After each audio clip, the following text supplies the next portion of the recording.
নমস্কার, TR solution চ্যানেলে সবাইকে স্বাগত।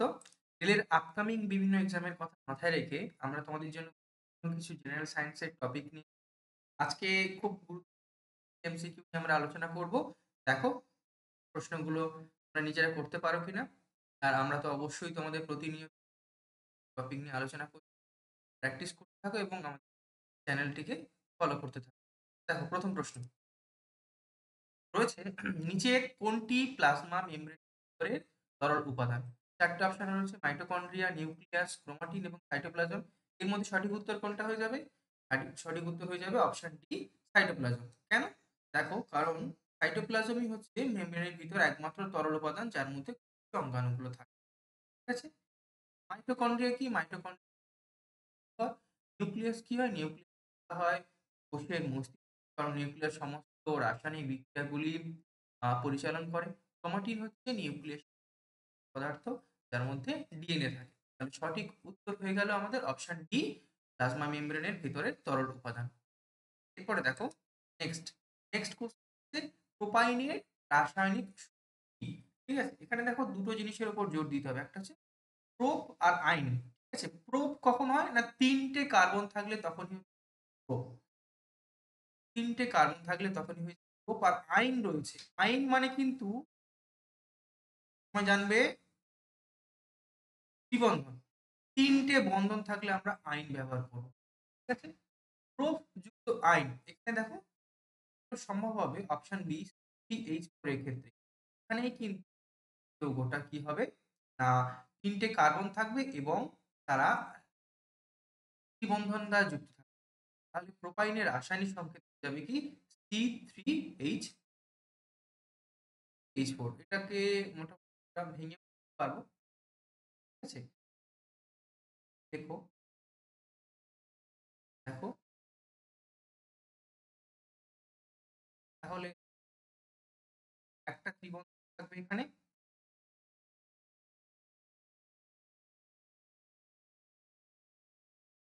এখানে ৩ টে। কারণ একটা কার্বনের মোট ৪ টে বন্ড করতে পারে। তাহলে এইভাবে যদি আমরা ভেঙে দেখি তাহলে এটা কি হয়ে যাবে? এটা হয়ে যাবে প্রোপাইনের রাসায়নিক সংকেত। ঠিক আছে? প্রোপ যুক্ত আইন এটাই হয়ে যাবে প্রোপাইন। আর মনে রাখবে আইন সবসময় কিসের জন্য হবে? আইন সবসময় এন সবসময় হবে কি? অ্যালকেন ঘটিত যৌগের ক্ষেত্রে। সিঙ্গেল বন্ডের ক্ষেত্রে ওটা এক বন্ধন। ইন, ইন কিসের জন্য হবে? ইন হচ্ছে দ্বিবন্ধনের ক্ষেত্রে। ইন হবে দ্বিবন্ধন, বন্ধন। আর প্রোপ, বিউট এগুলো তো তোমরা জানো কিসের জন্য হয়? দেখো হচ্ছে ৩ টে কার্বনের জন্য। সঠিক উত্তর অপশন বি। তারপরে প্রশ্ন দেখো, একক ক্ষেত্রফল দিয়ে প্রতি সেকেন্ডে যে পরিমাণ শব্দ শক্তি অতিক্রম করে তাকে শব্দের ড্যাশ বলে। ৪ টে অপশন দিয়েছি। অপশন এ উচ্চতা, অপশন বি অপশন সি শ্রবণযোগ্য এবং অপশন ডি ধ্বনি। তাহলে সঠিক উত্তর কোনটা হয়ে যাবে? অবশ্যই হয়ে যাবে শব্দের তীব্রতা। অপশন ডি হয়ে যাবে আমাদের সঠিক উত্তর। আচ্ছা, শব্দের ক্ষেত্রে শ্রবণযোগ্য পরিসীমা কত? শব্দের ক্ষেত্রে শ্রবণযোগ্য পরিসীমা হচ্ছে ২০ থেকে ২০,০০০ হার্টজ। থেকে ১০০০ হার্টজের মধ্যে আমরা শ্রবণযোগ্য পরিসীমাটাকে আমরা নির্ধারণ করি। কারণ এর মধ্যে শব্দ থাকলে তবেই আমরা শুনতে পাবো। আচ্ছা, প্রতিধ্বনি কখন শুনতে পাবো আমরা? প্রতিধ্বনি শুনতে পাবো কোনো শব্দ যখন প্রতিফলক থেকে প্রতিফলিত হয়ে মূল শব্দের থেকে আলাদাভাবে আমাদের কানে আসবে তখন আমরা তাহলে অপশন বি তীব্রতা। দেখো ৪ নম্বর প্রশ্ন বলেছে, মানবদেহে খাদ্য একটি অবিচ্ছিন্ন নালীর মধ্য দিয়ে যায় যা ড্যাশ থেকে শুরু হয় এবং মলদ্বারে শেষ হয়। ৪ টে অপশন দিয়েছে, পাকস্থলী, মুখগহ্বর, খাদ্যনালী এবং মলদ্বার। তাহলে আমাদের দেখো মানবদেহে অবিচ্ছিন্ন নালী যার মধ্যে দিয়ে দেখো খাদ্য যায়। তাহলে কার মধ্যে দিয়ে? মুখগহ্বর দিয়ে শুরু হয় এবং মলদ্বারে শেষ হয় আমাদের খাদ্যনালী। অপশন বি হয়ে যাবে আমাদের সঠিক উত্তর। আরাবিক গ্রুপ কোশ্চেনে এসেছে। তাহলে সঠিক উত্তর হয়ে যাবে আমাদের মুখগহ্বর, গহ্বর থেকে শুরু হয় এবং মলদ্বার শেষ হয়। আচ্ছা, নিম্নলিখিতগুলির মধ্যে কোনটি মাইক্রোনিউট্রিয়েন্ট? ৪ টে অপশন দিয়েছি। Option A iron, option B carbohydrate, option C fibre, option D জল। এর মধ্যে মাইক্রোনিউট্রিয়েন্ট কোনটা হয়ে যাবে? মাইক্রোনিউট্রিয়েন্ট হয়ে যাবে আয়রন। মাইক্রোনিউট্রিয়েন্ট কোনগুলো? যেগুলো মানব শরীরে খুবই সামান্য পরিমাণে প্রয়োজন হয়। সমস্ত আম পদার্থগুলিকে কি বলা হয়? মাইক্রোনিউট্রিয়েন্ট। এই পুষ্টি উপাদানগুলো মানব শরীরে সামান্য অল্প পরিমাণে প্রয়োজনীয় হয়। তাহলে অপশন এ হবে সঠিক উত্তর। আয়রন হচ্ছে একটি মাইক্রোনিউট্রিয়েন্ট। ঠিক আছে? এছাড়া আরো অনেকগুলো মাইক্রোনিউট্রিয়েন্ট রয়েছে। ম্যাঙ্গানিজ রয়েছে, রয়েছে, রয়েছে, দস্তা রয়েছে, বোরন, কি মাইক্রোনিউট্রিয়েন্ট মানব পুষ্টি সামান্য পরিমাণে প্রয়োজন হয়। হ্যাঁ, নিচের কোন মৌলের পারমাণবিক সংখ্যা 33? ঠিক আছে, ৪ টে অপশন দিয়েছে। অপশন এ দিয়েছে আর্সেনিক, অপশন বি হচ্ছে বেরিয়াম, অপশন সি হচ্ছে নিয়ন, অপশন ডি হচ্ছে কি আয়োডিন। ৪ টে অপশন দিয়ে দিয়েছে। সঠিক উত্তর কি হয়ে যাবে? মৌলের পারমাণবিক সংখ্যা আর্সেনিক। আর্সেনিক হয়ে যাবে আমাদের সঠিক উত্তর। কারণ আর্সেনিকের পারমাণবিক সংখ্যা হচ্ছে কত? 33। আর্সেনিকের সংকেত আমরা কিভাবে দিই? এএস সংকেত এস। বেরিয়াম, বেরিয়ামের কত হবে? বেরিয়ামের হচ্ছে 56। বেরিয়াম হচ্ছে 56। বেরিয়াম হচ্ছে 56। এখানে হচ্ছে বেরিয়াম 56। ঠিক আছে? বেরিয়ামের পারমাণবিক সংখ্যা হয়ে যাবে 56। নিয়ন, নিয়ন কি হয়ে যাবে? নিয়ন, নিয়নের হচ্ছে কত? জানি নিয়ন হচ্ছে 10। ঠিক আছে? নিয়ন কত? 10। এটা হচ্ছে 56। ঠিক আছে? আর আয়োডিনকে আমরা আই দ্বারা চিহ্নিত করি, তাই তো? আয়োডিনের কত হবে? আয়োডিনের পারমাণবিক সংখ্যা হচ্ছে 53। সঠিক উত্তর কোনটা হয়ে যাবে? সঠিক উত্তর হচ্ছে অপশন এ। অপশন এ হবে আর্সেনিক। আর্সেনিক হচ্ছে আমাদের পারমাণবিক সংখ্যা 33 বিশিষ্ট।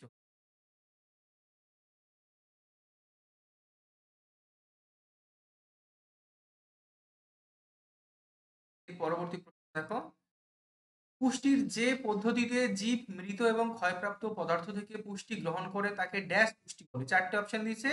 মনোট্রপিক, স্যাপ্রোট্রপিক, অটোট্রপিক এবং হেটারোট্রপিক। সঠিক উত্তর কি হয়ে যাবে? সঠিক উত্তর হয়ে যাবে অপশন বি, স্যাপ্রোট্রপিক। পুষ্টির যে পদ্ধতিতে জীব মৃত এবং ক্ষয়প্রাপ্ত পদার্থ থেকে গ্রহণ করে। এই মৃত এবং ক্ষয়প্রাপ্ত পদার্থকে বলা হয় স্যাপস। সেখান থেকেই আমরা পুষ্টি গ্রহণ করি। এই জন্য এটাকে বলা হয় স্যাপ্রোট্রপিক। অটোট্রপিক কখন বলা হয়? যখন উদ্ভিদ বা অন্যান্য প্রাণী যখন নিজেরা খাদ্য তৈরি করতে পারে, ঠিক আছে? সেই পদ্ধতিকে বলা হয় কি? অটোট্রপিক। আর হেটারোট্রপিক, যে খাদ্য পদ্ধতিতে কোন জীব অন্য জীবের উপর খাদ্যের জন্য নির্ভর করে তাকে বলা হয় হেটারোট্রপিক। আর মোনোট্রপিক, যে পুষ্টি পদ্ধতিতে কোনো একটা জীব বিশেষ একটি খাবারের উপর নির্ভরশীল হয় তখন তাকে বলা হয় মোনোট্রপিক। মোনো মানে ওয়ান, তাহলে একটি মাত্র খাবারের উপর নির্ভর তাকে বলা হয় মোনোট্রপিক। হেটারোট্রপিক, জীব যখন খাদ্যের জন্য অন্য জীবের উপর নির্ভরশীল হয়। আর অটোট্রপিক হচ্ছে কি? জীব যখন নিজে থেকে খাদ্য তৈরি করে তাকে বলা হয় অটোট্রপিক। আর যে পদ্ধতিতে জীব মৃত এবং ক্ষয়প্রাপ্ত পদার্থ থেকে পুষ্টি গ্রহণ করে তাকে আমরা বলবো স্যাপ্রোট্রপিক। অপশন হয়ে যাবে আমাদের সঠিক উত্তর। তো দেখো, কোন ধরনের ফ্রিকশনকে স্বসংযোজন বল হিসেবে বিবেচনা করা হয়? ঠিক আছে? স্বসংযোজন বল হিসেবে অপশন ৪ টে দেওয়া রয়েছে। Kinetic friction, centripetal friction, rolling, centripetal basically. Centrifugation, rolling friction এবং স্ট্যাটিক ফ্রিকশন। তাহলে এখানে সঠিক উত্তর কি হয়ে যাবে? Static friction. এই স্ট্যাটিক ফ্রিকশনকে আমরা কি বলবো? স্বসংযোগ বল হিসেবে আমরা বিবেচনা করা হয়। স্ট্যাটিক ফ্রিকশনকে আমরা স্বসংযোজক বল হিসেবে বিবেচনা করি। ঠিক আছে? স্ট্যাটিক ফ্রিকশন এমন শক্তি যা স্থির বস্তুর গতিকে প্রতিরোধ করে। এটি কার্যকর হয় সংস্পর্শে থাকে এবং তাদের মধ্যে কিছুই নড়ছে না। বলা হবে স্ট্যাটিক ফ্রিকশন। স্ট্যাটিক ফ্রিকশন কখন কাজ করে? না, স্ট্যাটিক ফ্রিকশন বল সর্বদা প্রয়োগকৃত বলের বিপরীত দিকে কাজ করে। একে গতিশীল হতে বাধা দেয় যতক্ষণ না এটিকে অতিক্রম করার জন্য যথেষ্ট বল প্রয়োগ করা হচ্ছে। এই ফ্রিকশনকে আমরা কি বলবো? স্বসংযোজন বল। অপশন ডি হয়ে যাবে সঠিক উত্তর। তো দেখো, একটি বৈদ্যুতিক বর্তনীতে একটি প্রদত্ত ধাতব তারের প্রান্ত জুড়ে পার্থক্য কি? এটির মধ্য দিয়ে প্রবাহিত কারেন্টের সাথে সরাসরি সমানুপাতিক। তবে এর তাপমাত্রা একই থাকে। একে ড্যাশ আইন বলা হয়। কি হয়? এটা ৪ টে অপশন দেওয়া রয়েছে। পাস্কেলের, চার্লসের, ওহমের, বয়েলের। সঠিক উত্তর হয়ে যাবে ওহমের সূত্র। Option C, Ohm. কারণ ওহমের সূত্র বলছে কি? কি পার্থক্য সমানুপাতিক কি? তড়িৎ প্রবাহ মাত্রা আই। কারেন্টের সঙ্গে সরাসরি সমানুপাতিক। বৈদ্যুতিক বর্তনী ধাতব প্রান্তের বিভব পার্থক্য তার তড়িৎ প্রবাহ মাত্রার সঙ্গে সমানুপাতিক হয়। তাহলে অপশন সি হয়ে যাবে আমাদের সঠিক উত্তর। ঠিক আছে? ওহমের সূত্র। পর হচ্ছে আমাদের 10 নম্বর প্রশ্ন। চুম্বকীয় প্রবাহ ঘনত্বের এসআই একক কি? 4 টা অপশন রয়েছে। অপশন এ হেনরি, অপশন হচ্ছে farad, option tesla, option D হচ্ছে কুপার। সঠিক উত্তর কি হয়ে যাবে? সঠিক উত্তর হয়ে যাবে C, option C tesla. Tesla হয়ে যাবে আমাদের সঠিক উত্তর। চৌম্বক প্রবাহ ঘনত্ব কাকে বলে? না, যখন চৌম্বক প্রবাহের লম্ব দিকে হচ্ছে চৌম্বক প্রবাহের পরিমাণ, ঠিক আছে, সেই মানটাকে আমরা কি বলবো? যখন চৌম্বক প্রবাহ তার প্রবাহের লম্ব দিকে প্রবাহিত হয় তখন আমরা তাকে কি বলবো? চৌম্বক প্রবাহ ঘনত্ব। এই এসআই একক কি হয়ে যাবে? টেসলা। সিজিএস একক কি হয়ে যাবে? গাউস। টেসলা হচ্ছে আমাদের সঠিক উত্তর। বলেছে ধ্রুবক দ্রুতিতে চলমান একটি বস্তু দূরত্ব সময় গ্রাফ সম্পর্কে নিম্নলিখিত বিকল্পগুলি সঠিক। 4 টি অপশন। এটি এক্স অক্ষের সমান্তরাল একটি রেখা, এটি ওয়াই অক্ষের সমান্তরাল একটি রেখা, একটি সরলরেখা যেটি এক্স অক্ষ বা ওয়াই অক্ষ দুটি সমান্তরাল নয়, এটি একটি প্যারাবোলিক গ্রাফ। কিভাবে হবে? দেখো, সময় আর যদি আমরা দূরত্বের মধ্যে আমরা গ্রাফ করি, তাহলে কিভাবে হবে? তাহলে একটা গ্রাফ চলে আসবে যেটা কিনা মূলবিন্দুগামী। আমি দেখো ওয়াই অক্ষ বরাবর দূরত্ব, এক্স অক্ষ বরাবর যদি আমরা সময় লিখি, ডিস্টেন্স। ঠিক আছে? তাহলে একটা গ্রাফ আমরা এরকম ভাবে পাবো। এটা কি দেখতে পাচ্ছ? এটা এক্স অক্ষের সমান্তরাল না, ওয়াই অক্ষের সমান্তরাল না। তাহলে কি এটি একটি সরলরেখা যেটি এক্স অক্ষ বা ওয়াই অক্ষ কোনটি সমান্তরাল। অপশন সি হয়ে যাবে আমাদের সঠিক উত্তর। ঠিক আছে? অপশন সি হয়ে যাবে আমাদের সঠিক। আচ্ছা, এর পরবর্তী প্রশ্ন দেখো, ড্যাশ গঠিত হয় যখন একটি অস্বচ্ছ বস্তু আলোর পথে আসে। 4 টে অপশন। আয়নার প্রতিচ্ছবি, অপশন বি ছায়া, অপশন সি স্বচ্ছ রাশি, অপশন কি হবে? অপশন বি হয়ে যাবে আমাদের সঠিক উত্তর। কারণ কোন একটি আলোক বস্তুর সামনে যখন স্বচ্ছ বস্তু চলে আসে তখন গঠিত হয় ছায়া। অপশন বি হয়ে যাবে আমাদের সঠিক উত্তর। 13, যে পদার্থগুলি তাদের মধ্য দিয়ে বিদ্যুৎ প্রবাহকে যেতে দেয় না তাকে ড্যাশ বলে। এক হচ্ছে অন্তরক, অপশন সি ধারক, অপশন ডি আবেশক। উত্তর হয়ে যাবে কি?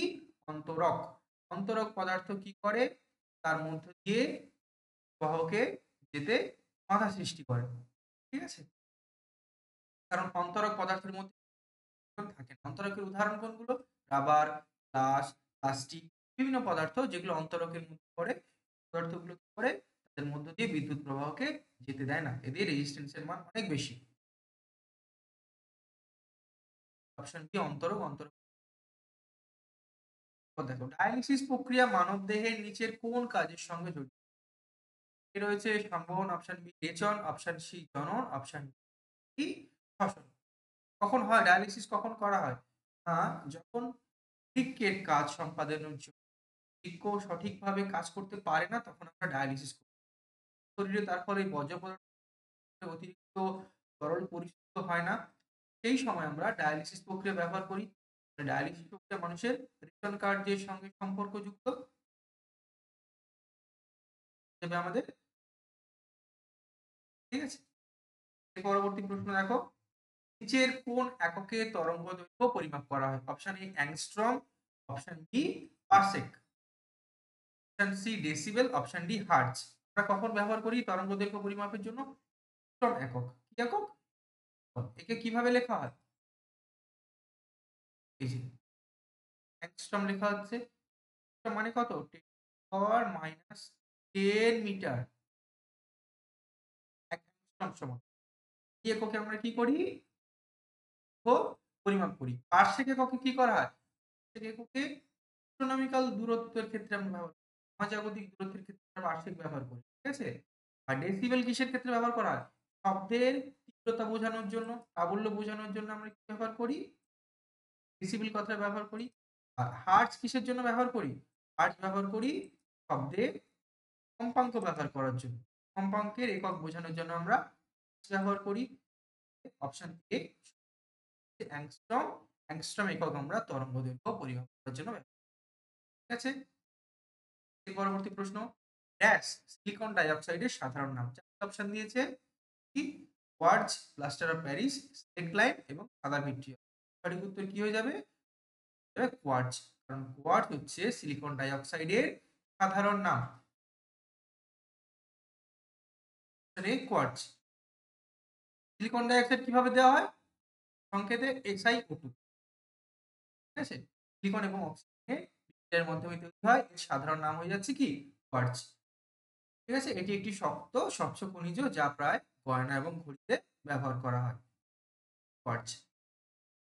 ১৭ নম্বর প্রশ্ন দেখো, নিচের কোন যন্ত্রটি বায়ু বা গ্যাসের আর্দ্রতা পরিমাপ করতে ব্যবহৃত হয়? ৪ টি অপশন রয়েছে, হাইগ্রোমিটার, অ্যানিমোমিটার, বোলোমিটার এবং হাইড্রোমিটার। দেখো হাইগ্রোমিটার হচ্ছে বায়ু বা গ্যাসের আর্দ্রতা পরিমাপ করার জন্য ব্যবহার করা হয়। অপশন এ হয়ে যাবে আমাদের সঠিক উত্তর। দেখো বাদবাকি অপশনগুলো যে রয়েছে, অ্যানিমোমিটার কি করে? বাতাসের গতি পরিমাপ করার জন্য ব্যবহার করা হয়। ঠিক আছে? বোলোমিটার কখন ব্যবহার করা হয়?